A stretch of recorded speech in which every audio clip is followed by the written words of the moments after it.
एक बरसात भरी शाम थी। शहर की भागदौड़ और हलचल से दूर चौधरीपुर गांव में जैसे समय ठहर गया हो।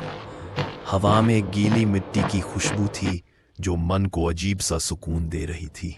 लेकिन उस सुकून के बीच किसी छुपी हुई डरावनी चीख की गूंज भी महसूस हो रही थी। गांव का पुराना क्लब हाउस, जिसकी टिन की छत पर बारिश की बूंदें टप टप कर रही थीं, अंदर से सुनसान और खाली दिखाई दे रहा था। वहां एक जंग लगी पीतल की लालटेन टिमटिमा रही थी, जैसे किसी पुराने भूतिया किस्से को उजागर करने की कोशिश कर रही हो।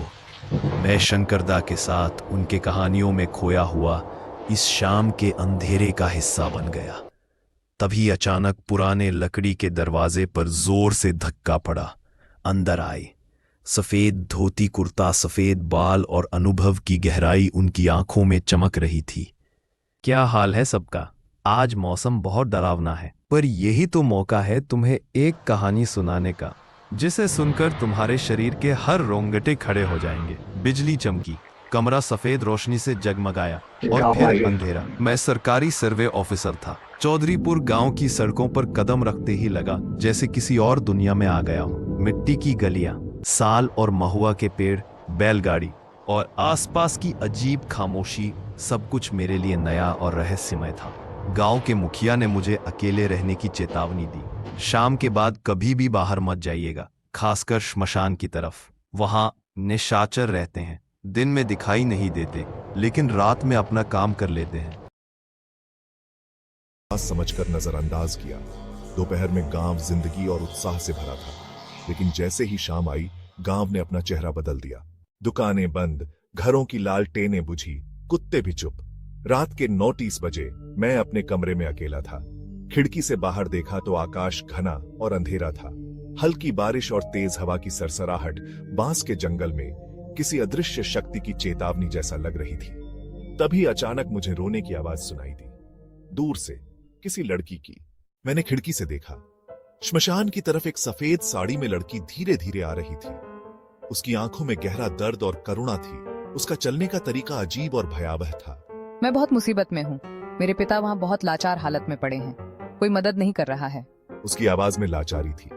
मैंने बिना सोचे समझे उसे मदद करने के लिए बाहर कदम रखा।